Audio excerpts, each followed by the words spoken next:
Hello दोस्तों, बहुत बहुत स्वागत है आप सभी का आपके अपने यूट्यूब चैनल इलेक्ट्रॉनिक स्टडी पर। आप शाम के 7 बज चुके हैं, 10 कदम का एक और सेशन। आज हम जो बात करने वाले हैं, जिस सब्जेक्ट को हमने चूज़ किया है वो है साइंस विज्ञान, और इसी के क्वेश्चंस को लेकर के फ़िलहाल के लिए यहाँ पर हम बात करने वाले हैं। तो जो भी यहाँ पर 14-15 मिनट हम आपके साथ में रहेंगे, जी हाँ, पूरे लास्ट तक आप वीडियो को ज़रूर देखिएगा। अच्छी समझ के लिए सवालों की संख्या 10 होगी। आप हमारे टेलीग्राम चैनल इलेक्ट्रॉनिक स्टडी से भी जुड़ सकते हैं। वीडियो के डिस्क्रिप्शन में उसकी लिंक जो है वो दी हुई है। बिना किसी देरी के भाई चिड़िया उड़ा दी हमने और हम आ चुके हैं अपने पहले क्वेश्चन पर। बहुत अच्छी तरीके से आप यहाँ पर देख पा रहे होंगे कि संवेग यानी मोमेंटम को लेकर के जब जब हम बात करते हैं तो संवेग में क्या क्या होता है, परिमाण और दिशा, केवल परिमाण मैग्नीट्यूड, या केवल आपका डायरेक्शन या दिशा जिसे आप कह देते हो, या फिर लास्ट में ये कहते हैं कि इनमें से कोई नहीं। ये आपके ऑप्शंस दिए हुए हैं।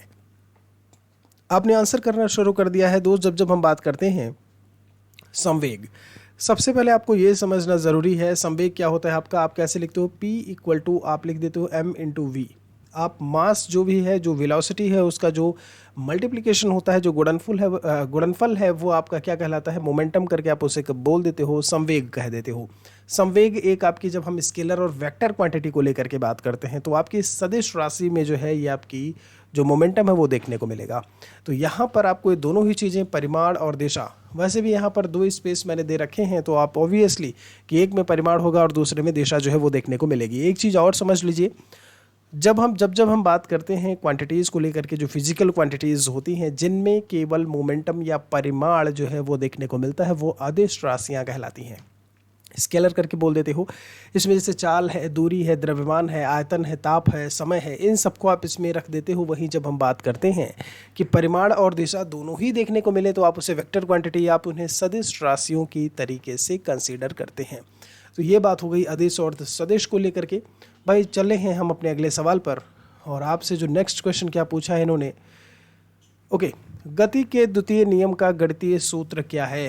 जी हाँ, ये आपसे कहते हैं, एक मिनट रुकिएगा भाई, चिड़िया कुछ ज़्यादा ही जल्दी उड़ रही, क्या बात है।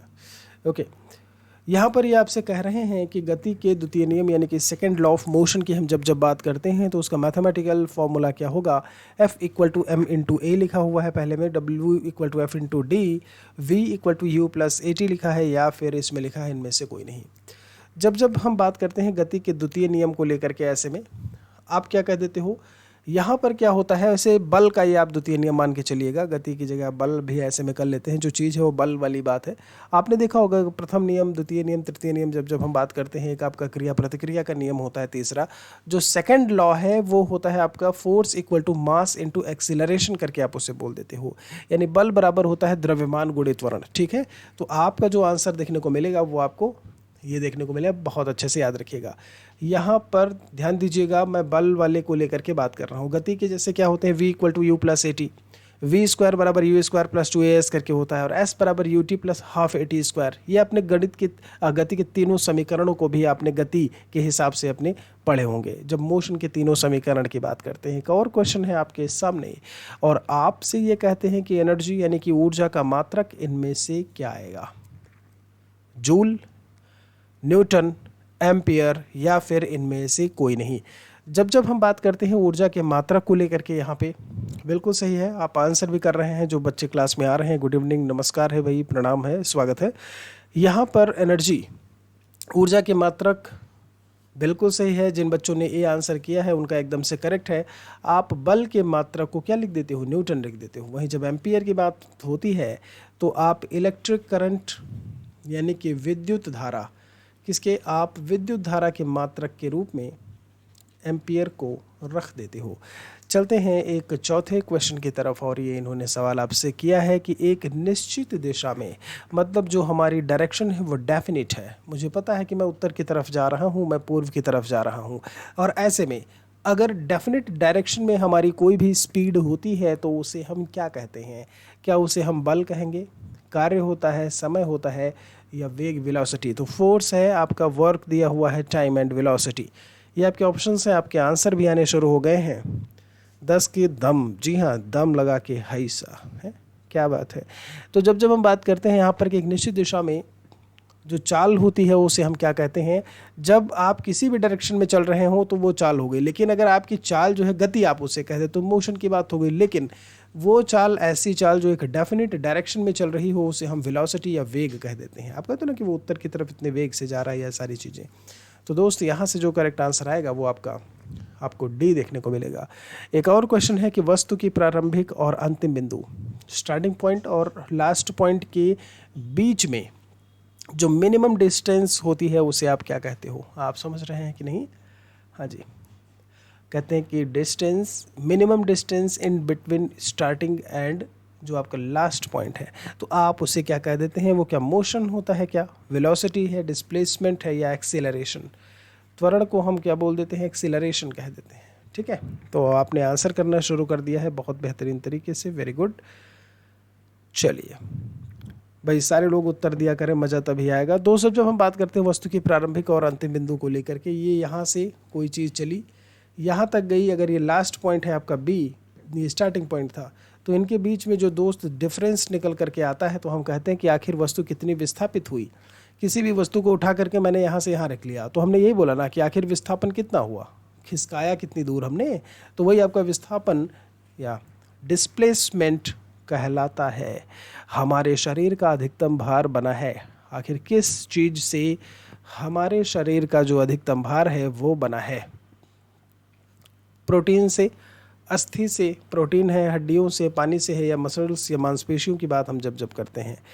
यहाँ पर ध्यान रखिएगा, जब हम बात करते हैं हमारे शरीर का जो मैक्सिमम वेट है वो किससे है? बिल्कुल सही, आप कहते हो ना कि 70% जो है वो क्या पाया जाता है? जल पाया जाता है, पानी की मौजूदगी है भाई, वाटर की। तो बिल्कुल सही है, यहाँ से जो आपका करेक्ट आंसर आएगा वो सी आएगा। जिन भी बच्चों ने सी किया है आंसर बिल्कुल सही है, बिल्कुल करेक्ट है। तो हम सोचे कि क्यों ना चलें अब अगले सवाल पर। आप हमारे व्हाट्सएप ग्रुप से भी जुड़ सकते हैं, 8081743734 लिखा हुआ है।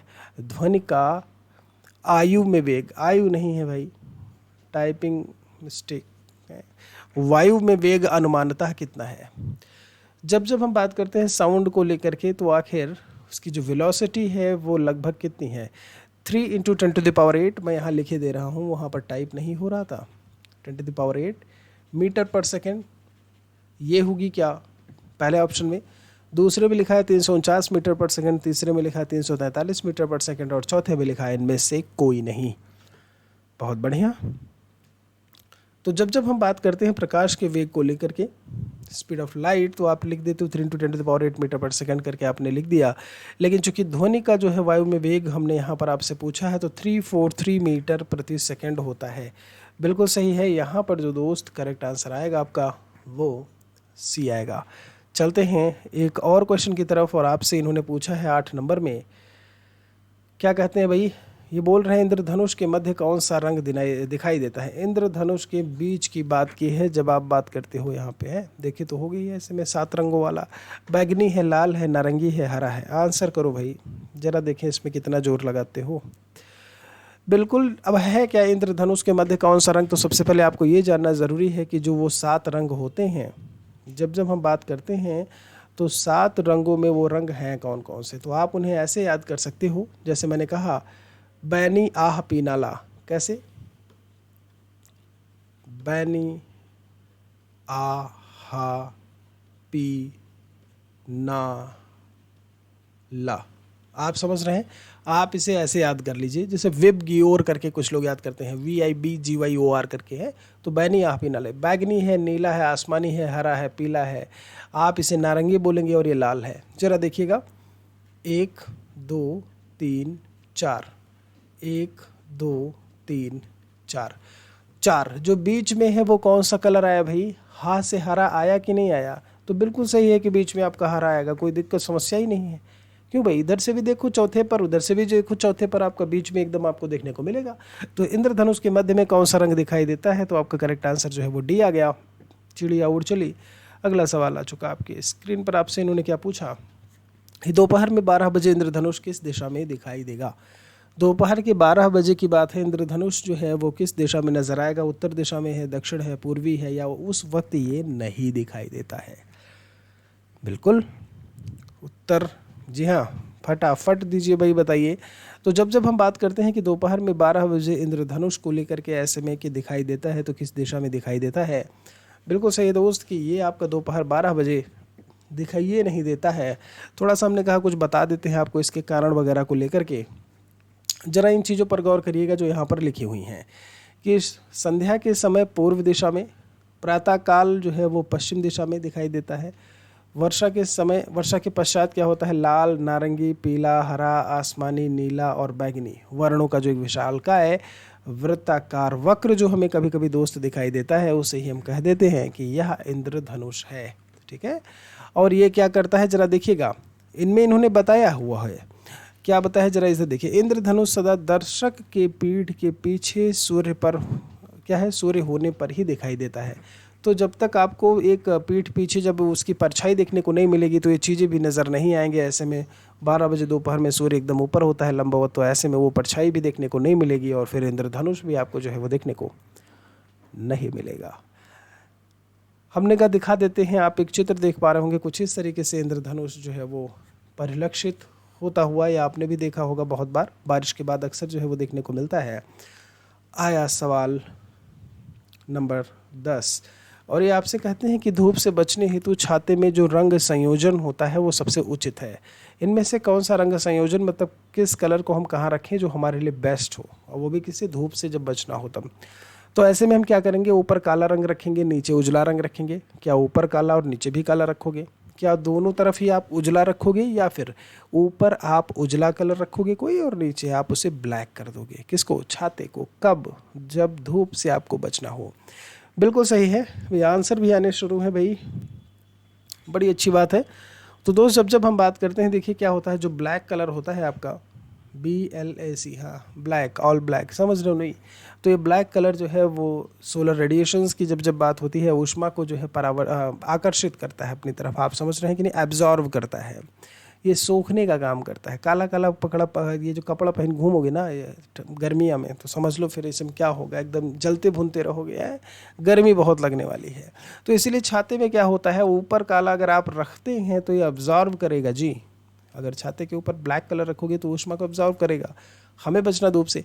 तो आप ऊपर उजला और नीचे आप काला लिख दो, वो कहीं ना कहीं परावर्तन का काम करेगा, जो चीज़ें हैं धूप या सोलर की जो भी हीट है उसको लेकर के।